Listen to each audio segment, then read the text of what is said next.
Hello दोस्तों, welcome back to my channel once again. जो लोग पहली बार है मेरे चैनल को प्लीज़ आप लोग सब्सक्राइब कर दीजिएगा, जिससे मुझे मोटिवेशन मिलती रहेगी। आज के इस वीडियो में बात करने वाला हूँ विस्मल लिविंग लिमिटेड के बारे में। नाम आपको उम्मीद है क्लियरली दिख रही होगी। अगर आज के बाद हम लोग बात करें, 5% से भी ज़्यादा की गिरावट इस स्टॉक्स के अंदर नोटिस की गई। क्लोजिंग प्राइस की बात करें, 136 रुपये 83 पैसे के पास क्लोजिंग देखने को मिली।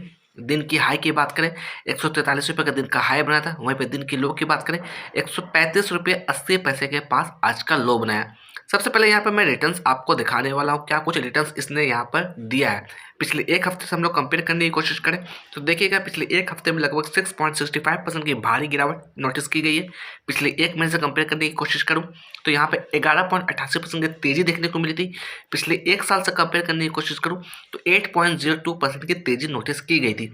तो यहाँ पे मैं कहना चाहूँगा, कहीं ना कहीं आज के पीछे जो गिरावट है वो है बांग्लादेश और यूएस के बीच ट्रेड डील की वजह से। पूरे टेक्सटाइल सेक्टर के अंदर गिरावट वाली सिचुएशन आज के दिन बनी हुई थी। यहाँ पर मैं कुछ और चीज़ें भी कहना चाहूँगा। आपको इसके अंदर सोच समझ के काम करना है, किसी भी तरीके की जल्दबाजी नहीं करना है। मैं ऐसा क्यों कह रहा हूँ, क्योंकि मैं बात करूँ फरवरी 12 की, यानी कि 12 फरवरी 2026 को इसको क्वार्टर्स के नतीजे डिक्लेयर होने वाले हैं। तो इसलिए सोच समझ के काम करिएगा। मैं किसी भी तरह का बाय सेल की रिकमेंडेशन आपको नहीं दे रहा हूँ। आपने फाइनेंशियल एक्सपर्ट से चर्चा करिएगा, तभी किसी तरीके के डिसीजन लीजिएगा।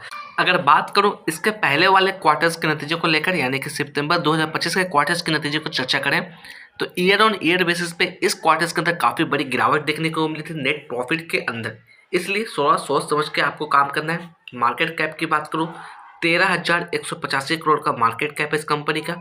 वहीं पे मैं बात करूँ इसके ऊपर डेप्ट यानी कि कर्ज की, 2,685 करोड़ का कर्ज है कंपनी के ऊपर। अगर इसके अंदर मैं बात करूँ फेस वैल्यू की, 1 रुपये के फेस वैल्यू से ये ट्रेड करता हुआ दिख रहा है। तो आपको जल्दबाजी नहीं करना, मैं बार बार आपको कह रहा हूँ। अगर आपका लॉन्ग टर्म का व्यू है तो इसके बैलेंस शीट को खुद से चेकआउट करने की कोशिश करिए, तभी किसी तरीके के डिसीजन लीजिएगा। परफॉर्मेंस की बात करें, अकॉर्डिंग टू टिकट है परफॉर्मेंस यहाँ पर देखिएगा एवरेज नजर आता हुआ दिख रहा है। वैल्यूएशन की बात कर लेते हैं, वैल्यूएशन यहाँ पर हाई नजर आता हुआ दिख रहा है।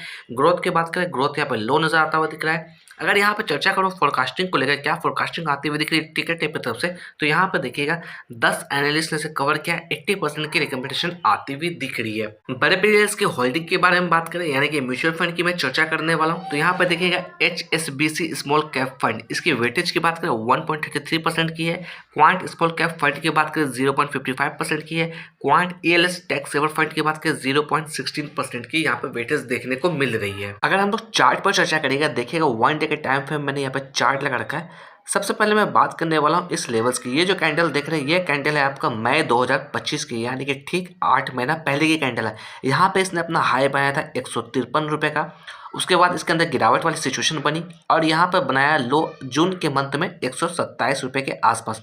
वापस से इस लेवल्स के अंदर पुल बैक देखने को मिला। आज जुलाई के मंथ में बात करें तो 149 रुपये के आसपास इसके अंदर रिजेक्शन हमें देखने को मिली। अगर मैं बात करूँ इस लेवल्स की, तो ये कैंडल है आपका अगस्त 2025 की। यहाँ पर देखा जाए गैप डाउन खुला और यहाँ पर अपना ऑल टाइम बॉटम बनाया तकरीबन 108 रुपये के आसपास। उसके बाद देखा जाए तो वापस इसके अंदर मोमेंटम देखने को मिली और यहाँ पे मैं बात करूँ तो नवंबर के अंदर तकरीबन 150 रुपये के आसपास से वापस से इसके अंदर रिजेक्शन हमें देखने को मिला। अगर यहाँ पे मैं बात करूँ इंडिकेटर की मदद से, तो ये जो लेवल्स दिख रही है, सारा लेवल्स मैंने इंडिकेटर के हेल्प से ड्रॉ आउट किया है। तो यहाँ पर मैं कहना चाहूँगा, ये देखिएगा ये लेवल से आपका 153 रुपये के आसपास, ये लेवल से 149 रुपये के आसपास, ये लेवल से 150 रुपये के आसपास, ये लेवल से 152 रुपये के आसपास, यानी कि कहीं ना कहीं 148 से लेके 152 रुपये के आसपास का जो लेवल से एक अच्छा मेजर रिजेक्शन लेवल्स निकलता हुआ आ रहा है। मैं यहाँ पे किसी भी तरीके की श्योरिटी की बात नहीं कर रहा हूँ, सिर्फ और सिर्फ पॉसिबिलिटी की चर्चा कर रहा हूँ। अगर यहाँ पे मैं बात करूँ पिछले कुछ दिनों से, तो इसके अंदर गैप अप ओपनिंग हमें देखने को मिली थी।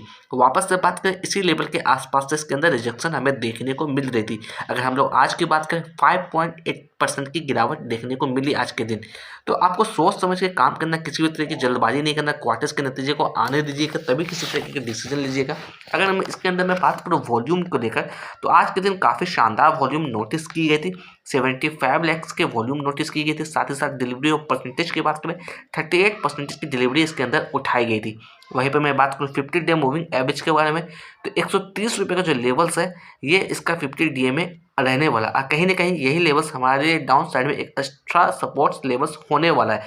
मैं इस लेवल्स की बात कर रहा हूँ। ये जो लेवल्स दिख रहे हैं ये 130 रुपये के आसपास का ही आता हुआ दिख रहा है। अगर ट्रेडिंग व्यू की तरफ से मैं टेक्निकल्स की चर्चा करूँ तो देखिएगा बाइंग का इंडिकेशन आता हुआ दिख रहा है। 13 ऐसे इंडिकेटर है जहां से बाय का इंडिकेशन आता हुआ दिख रहा है, 3 ऐसे इंडिकेटर है जहां से सेल का इंडिकेशन आता हुआ दिख रहा है। अगेन कहना चाहूँगा इस लेवल्स को देखकर आपको फॉर्म में बिल्कुल भी नहीं आना, ट्रैप बिल्कुल भी नहीं होना है। अगर मैं यहाँ पे ऑसिलेटर की चर्चा करूँ तो देखिएगा ऑसिलेटर यहाँ पर न्यूट्रल आता हुआ दिख रहा है। मूविंग एवरेज की बात करूँ तो यहाँ पे स्ट्रॉन्ग बाय का इंडिकेशन आता हुआ दिख रहा है। साथ ही साथ अगर बात करूँ मैं प्राइस फोरकास्टिंग को लेकर तो देखिएगा 10 एनालिस्ट ने इसे कवर किया over the 1 year of time period. Maximum estimate की बात करूँ 245 रुपया है, मिनिमम एस्टिमेट की बात करूँ 125 रुपये है, करंट प्राइस की बात करूँ 136 रुपये के आसपास ट्रेड करता हुआ दिख रहा है। तो देखा जाए करंट प्राइस से नीचे नजर आता हुआ दिख रहा है मिनिमम एस्टिमेट। तो अगेन कहना चाहूँगा इस लेवल्स को देख के आपको लालच में नहीं आना है। मैं बार बार कह रहा हूँ सोच समझ के काम करना है, क्योंकि एक स्मॉल कैप की कंपनी है तो कहीं ना कहीं रिस्क इसके अंदर आपको ज़्यादा देखने को मिल सकता है।